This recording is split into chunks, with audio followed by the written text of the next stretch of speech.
We are standing on the precipice of an offseason that will define the Indianapolis Colts for the next decade. The combine is underway right in our backyard, and the front office is making moves that scream desperation and ambition simultaneously. Sources are buzzing about a massive trade proposal involving a veteran weapon, while the quarterback situation has turned into an absolute powder keg.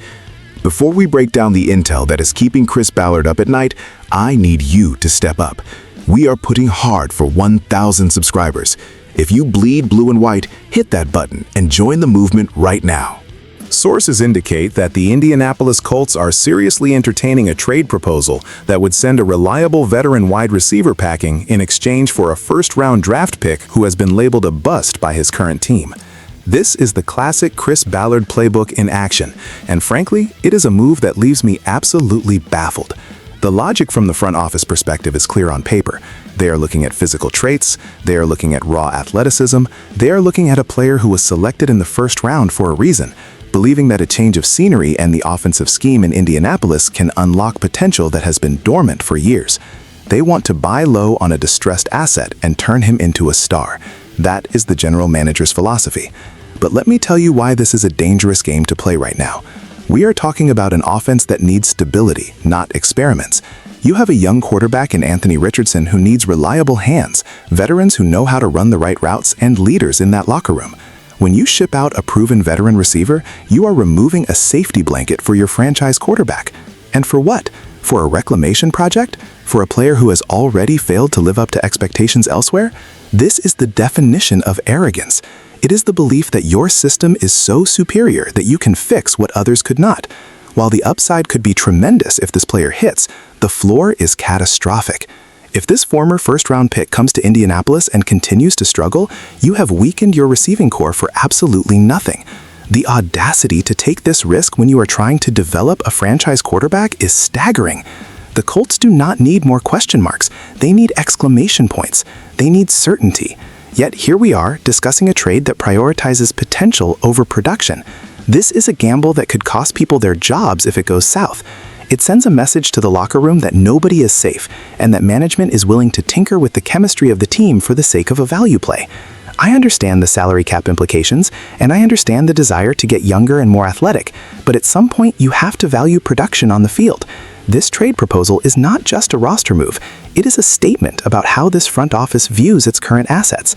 They are willing to roll the dice on talent that has not manifested on the field, and that is a terrifying proposition for a base fan that is desperate for wins, not moral victories or potential breakouts.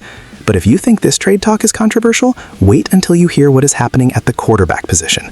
Listen, the intel we are getting is coming in fast. You do not want to be the last one to know what Chris Ballard does next. Subscribe to the channel right now to stay ahead of the curve. The NFL Combine has descended upon Indianapolis, and the pressure inside the Colts headquarters is reaching a boiling point regarding the future of Daniel Jones. My sources tell me that the Colts are facing a crucial decision regarding the Giants quarterback, and the clock is ticking louder than ever. The front office is currently weighing the risks associated with bringing Jones into the fold, specifically looking at the contractual baggage and his injury history. But here is where it gets interesting. There are whispers, loud whispers, circulating through the corridors of the Combine that if negotiations with Jones stall, or if the price tag becomes too rich for their blood, the Colts have a contingency plan that involves targeting a former SEC champion quarterback. This is a strategic pivot that shows just how volatile this situation is. Let's look at the Daniel Jones aspect first. Why are we even discussing this? The man has been inconsistent at best and a liability at worst during his tenure in New York. Yet because he plays the most important position in sports, he commands attention. The Colts are doing their due diligence, but the fact that they are hesitating speaks volumes. They know what we know. They know that investing in Daniel Jones is like buying a sports car with a leaking engine. It might look good in the driveway, but can you trust it to get you to the destination? The analysts in Indy are sounding the alarm, warning that getting tied up in a complex contract with Jones could handicap the team's ability to build around Anthony Richardson. And this rumor about an SEC champion backup plan? That is the front office admitting they need insurance. They are scrambling. They are looking for a winner, someone with pedigree, because they are not sold on their current room outside of Richardson. This is panic masked as strategy. The Combine is supposed to be about the future, about drafting young talent, But for the Colts, it has become a referendum on veteran quarterbacks who may or may not be the answer. The tension is palpable. Every meeting, every interview, every rumor is being scrutinized because the Colts cannot afford to get this wrong. If they sign Jones and he fails, it is a disaster. If they pass on him and the backup plan fails, it is a disaster. They are walking a tightrope without a net. The decision they make regarding Daniel Jones in the coming days will not just impact the depth chart, it will signal whether this team is trying to compete now or if they are still lost in the wilderness of rebuilding. But if you think the internal pressure is bad, wait until you hear the warning that just came from national media.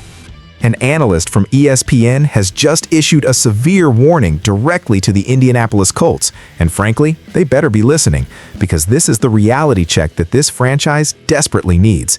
The report explicitly cautions the Colts against making a move for Daniel Jones, citing the catastrophic combination of performance risks and financial devastation that would follow. This is not just a hot take, this is a forensic analysis of a bad investment. The analyst points out that bringing in Jones creates a quarterback controversy that nobody asked for and nobody wants. You have Anthony Richardson, the future of this franchise, who needs to know that this is his team. Bringing in a veteran like Jones with that kind of salary muddies the waters instantly. It creates doubt, it creates division. And for what? For a quarterback who has thrown more interceptions than touchdowns in crucial stretches of his career? The warning highlights the financial impact, noting that the salary cap space consumed by Jones would cripple the Colts' ability to address legitimate needs on the defensive side of the ball. We are talking about robbing Peter to pay Paul, except Paul is a quarterback who cannot stay healthy and cannot protect the football.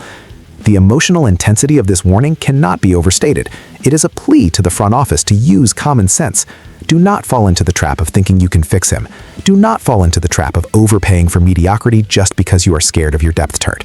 The domino effect here is terrifying. If you sign Jones, you lose the ability to sign a premier edge rusher. You lose the flexibility to extend your own homegrown talent. You compromise the entire roster for a backup plan that costs starter money. The ESPN analyst is screaming from the rooftops what every fan with eyes can see. This move would be a setback, not a step forward. It signals a lack of faith in the current development plan. It is a move born out of fear, and fear is a terrible general manager. The Colts need to hear this warning loud and clear. Walk away. Do not engage. Focus on the players who can actually help you win a championship, not the ones who have spent years proving they cannot. The stakes have never been higher, and if they ignore this advice, they are signing up for years of mediocrity and regret. This all leads to the most critical question of the entire offseason. This is not just rumors. This is the architecture of a franchise crumbling or rising. The decisions made in Indianapolis this week will echo through Lucas Oil Stadium for years. We have a GM who loves to gamble on traits, but gambling on a quarterback with a history of turnovers is a fireable offense. I need to hear from you in the comments section immediately. Do you take the risk on Daniel Jones, or do you stay far away? And is trading a veteran receiver for a reclamation project a stroke of genius or a disaster? Let me know your thoughts. We are building this community together, so smash that like button and subscribe.